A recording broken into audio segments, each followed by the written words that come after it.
आपका हर दिन की बात में स्वागत है। आज 25 अक्टूबर साहिर लुधियानवी जी का, जो कि बहुत फेमस पोएट हैं, उनकी पुण्यतिथि है। साहिर जी अपने नाम को सार्थक करते थे, माने जादूगर। उनके शब्दों में जादू था, उनकी नज़्मों में जादू था। उन्होंने शब्दों को ऐसे सजोया, ऐसे पिरोया कि बहुत ही खूबसूरत नज़में, शायरियाँ और जाने कितने खूबसूरत फिल्मी गीत हम सब के पास आज भी मौजूद हैं। कुछ गीतों की बात करूं तो 1946 में उन्होंने मुंबई की गोदी में, बम्बई उस समय बम्बई कहा जाता था, मुंबई की गोदी में नेवी के लोगों के बीच की जब गवर्नमेंट से कन्फ्रंटेशन हुई, किसी बात को लेकर के उनमें आपस में बवाल हो गया, एक तरीके का कहना चाहिए कि रिवॉल्ट हो गया, तो उन्होंने एक नज्म लिखी क्योंकि गवर्नमेंट ने उसको दबाने के लिए प्रयास किया और बहुत सारे लोग मारे गए। तो उन्होंने जो नज्म लिखी, उस नज्म का नाम था ये किसका लहू है कौन मरा। बहुत ही सेंसिटिव पंक्तियां उन्होंने लिखी और ये सेंसिटिव पंक्ति, ये सेंसिटिव नज्म बाद में एक मूवी में एक सॉन्ग के रूप में, यानी गीत के रूप में इस्तेमाल की गई और उस पिक्चर का नाम था धर्मपुत्र। पंक्तियां कुछ यूं हैं कि धरती की सुलगती छाती के बेचैन शरारे पूछते हैं। शरारे मतलब अंगारे। धरती की सुलगती छाती के बेचैन शरारे पूछते हैं, तुम लोग जिन्हें अपना न सके वो खून के धारे पूछते हैं। सड़कों की जुबां चिल्लाती है, क्योंकि सड़क पे ब्लड बह रहा है। सड़कों की जुबां चिल्लाती है, सागर के किनारे पूछते हैं, ए रहबरे मुल्क को कौन बता, ये किसका लहू है कौन मरा। ये किसका लहू है कौन मरा, ए रहबरे मुल्क को कौन बता, ये किसका लहू है कौन मरा। 1964 में एक मूवी आई चित्रलेखा, लीजेंडरी एक्ट्रेस मीना कुमारी जी थी उनमें। इनकी एक लिखी हुई छोटी कुछ पंक्तियां उसमें गीत के रूप में ली गई, ये भी एक नज्म के रूप में ही थी और बड़ा खूबसूरत उन्होंने इस संसार के बारे में लिखा है। साहिर जी लिखते हैं, जो कि इस पिक्चर की एक सॉन्ग है, इस पिक्चर का एक सॉन्ग है कि संसार से भागे फिरते हो भगवान को तुम क्या पाओगे। संसार से भागे फिरते हो भगवान को तुम क्या पाओगे, इस लोक को भी अपना न सके उस लोक में भी पछताओगे। यानी इधर भी कुछ हाथ नहीं लगा और उधर भी कुछ हाथ आने वाला नहीं है। आते हैं वर्तमान पीढ़ी की तरफ। आज की पीढ़ी को अगर साहिर लुधियानवी का नाम बताया जाए तो उन्हें एक पिक्चर याद आती है, कभी कभी। कभी कभी में उन्होंने जो नज्म उनकी हैं, कुछ एक गीत भी है, वो भी बताती हूँ आपको। तो वो पंक्तियां जब कभी कभी आती हैं तो उससे लोग उनको कनेक्ट कर पाते हैं कि कभी कभी मेरे दिल में ख्याल आता है, कभी कभी मेरे दिल में ख्याल आता है कि जैसे तुझको बनाया गया है मेरे लिए। लेकिन इस मूवी में, इस पिक्चर में एक बहुत ही खूबसूरत गीत है, उनकी नज्म कह ले, जो बहुत ही यथार्थवादिता पे रिलेटेड है। उन्होंने लिखा है, जो गीत के फॉर्म में है कि मैं पल दो पल का शायर हूँ, मैं पल दो पल का शायर हूँ, पल दो पल मेरी कहानी है। मैं पल दो पल का शायर हूँ, पल दो पल मेरी कहानी है, पल दो पल मेरी हस्ती है, पल दो पल मेरी जवानी है। मैं पल दो पल का शायर हूँ, पल दो पल मेरी कहानी है, पल दो पल मेरी हस्ती है, पल दो पल मेरी जवानी है। कल और आएंगे नगमों की खिलती कलियां चुनने वाले, कल और आएंगे नगमों की खिलती कलियां चुनने वाले, मुझसे बेहतर कहने वाले, तुमसे बेहतर सुनने वाले। कल कोई मुझको याद करे, कल कोई मुझको याद करे, क्यों कोई मुझको याद करे। मशरूफ जमाना मेरे लिए, मशरूफ मीन्स बिजी, मशरूफ जमाना मेरे लिए, क्यों वक्त अपना बर्बाद करे। मैं पल दो पल का शायर हूँ, पल दो पल मेरी कहानी है।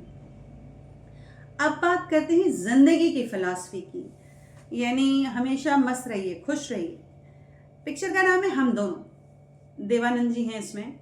उनका स्टाइल और गाने की गीत की जो पंक्तियां हैं, देवानंद जी का स्टाइल और गीत की पंक्तियां सब आपस में एक दूसरे के लिए ही बने हैं। साहिर जी ने शायद इस नज्म को उन्हीं के लिए लिखा है और बहुत ही सुंदर सा जो नज्म बनी, जो बनी, मेरा फेवरेट सॉन्ग है वो। मैं आपको गुनगुना के सुनाना चाहती हूँ कि मैं जिंदगी का साथ निभाता चला गया, मैं जिंदगी का साथ निभाता चला गया, हर फिक्र को धुएं में उड़ाता चला गया, मैं जिंदगी का साथ निभाता चला गया। गम और खुशी में फर्क न महसूस हो जहाँ, गम और खुशी में फर्क न महसूस हो जहाँ, न महसूस हो जहाँ, मैं खुद को उस मुकाम पे लाता चला गया, मैं खुद को उस मुकाम पे लाता चला गया, मैं जिंदगी का साथ निभाता चला गया। उर्दू में तो इन्हें महारत हासिल ही है। साहिर जी ने एक बहुत सुंदर सा गीत जो कि शास्त्रीय संगीत से सराबोर है वो लिखा, और गीत की कुछ पंक्ति पहले मैं आपको सुना दूं ताकि आप कनेक्ट हो सकें। मन्ना डे सिंगर हैं, वो भी लीजेंडरी सिंगर, कमाल के शास्त्रीय गायक, शास्त्रीय संगीत के गायक। उन्होंने एक सॉन्ग जो गाया कि लागा चुनरी में दाग छुपाऊं कैसे, गाना गुनगुना इसलिए रही हूँ कि इस तर्जुमे को याद करके आपको गाना याद आ जाए। गाने की कुछ पंक्तियाँ ये हैं कि लागा चुनरी में दाग छुपाऊं कैसे, घर जाऊं कैसे, बाबुल से नजरें मिलाऊं कैसे। अब मैं ये कहना चाहती हूँ कि साहिर लुधियानवी जी ने इन शब्दों को ट्रांसफॉर्म करके लिखा, यानी इस गीत की जड़ें अगर खोजे तो वो जाके कनेक्ट होती है 15th सेंचुरी में कबीरदास जी के पास से।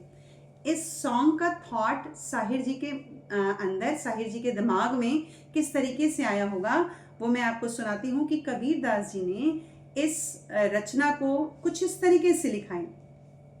मेरी चुनरी में पड़ गए ओ दाग पिया, यहाँ चुनरी डिविनिटी की बात हो रही है, यहाँ चुनरी एक प्योर सोल है जो प्योर बॉडी में है। तो कह रहे हैं कबीरदास जी कि मेरी चुनरी में पड़ गए ओ दाग पिया, 5 तत्व की बनी चुनरिया। 5 तत्व की बनी चुनरिया मतलब क्षिति, जल, पावक, गगन, समीर, ये 5 तत्व मिलके हमारा शरीर बना है। और जो चुनरी है वो प्योर, बिल्कुल प्योर सोल है। जब आए थे तो ऐसे ही प्योर सोल में ही थे, लेकिन संसार के मोह माया में फंसकर हमारी आत्मा और मैं खुद यानी कबीरदास जी खुद इस जंजाल में फंसकर, इस संसार की मोह माया में फंसकर उस डिवाइन सोर्स से कनेक्ट नहीं हो पा रहे, भगवान के कनेक्शन में पहुंच नहीं पा रहे। तो उन्होंने लिखा है कि मेरी चुनरी में पड़ गए ओ दाग पिया, 5 तत्व की बनी चुनरिया, मलमल धोए दाग न छूटे।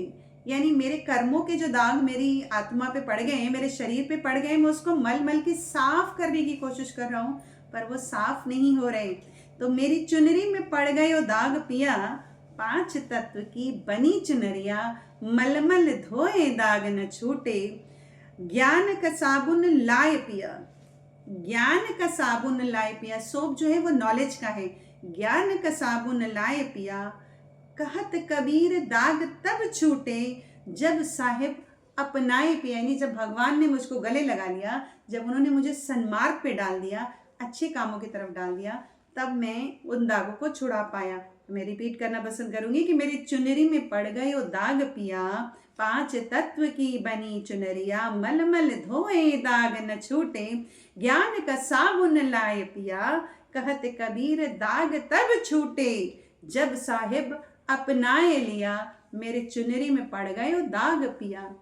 इन पंक्तियों को साहिर जी ने रीराइट किया, ट्रांसफॉर्म किया, और तब उन्होंने लिखा लागा चुनरी में दाग छुड़ाऊं कैसे, लागा चुनरी में दाग। इस पंक्तियों में, इस गाने में वो आगे लिखते हैं कि वो दुनिया बाबुल का घर है, ये दुनिया ससुराल। वो बाबुल का घर डिविनिटी और ये दुनिया ससुराल जहां हम मोह माया में फंस चुके हैं। इतना डिटेल में समझने के लिए इस सॉन्ग को, यानी इस शास्त्रीय संगीत का जो लय ली गई, लय और राग लिया गया, उस राग को राग भैरवी कहते हैं। राग भैरवी का मीनिंग ही यही है कि it means the cry of soul. एक आत्मा प्रार्थना कर रही है, भगवान से रो रो के कह रही है कि भगवान आप मुझे रास्ता दिखाइए। तो ये जो सॉन्ग है उसको राग भैरवी में मन्ना डे जी के द्वारा गाया गया है।